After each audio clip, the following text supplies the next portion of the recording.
السلام علیکم ورحمۃ اللہ وبرکاتہ۔ آج کے لطیفے۔ پہلا لطیفہ۔ ایک فقیر نے بچے سے کہا، 1 روپے کا سوال ہے بابا۔ تو بچہ کہنے لگا، بابا جی سوال ایسے حل نہیں ہوتا، پہلے کاپی پر لکھ کر لائیں۔ دوسرا لطیفہ۔ ایک مالک نے اپنے ملازم سے کہا، بازار جاؤ اور ایسا آئینہ تلاش کر کے لاؤ جس میں اپنی شکل صاف صاف دیکھ سکوں۔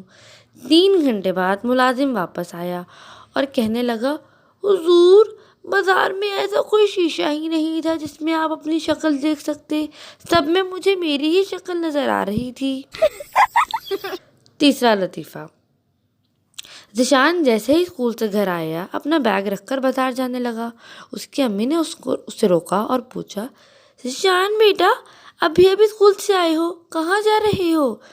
تو ذیشان کہنے لگا، امی میں بازار جا رہا ہوں ترازو لینے، کیونکہ استاد صاحب نے کہا تھا پہلے تولو پھر بولو۔ اللہ حافظ۔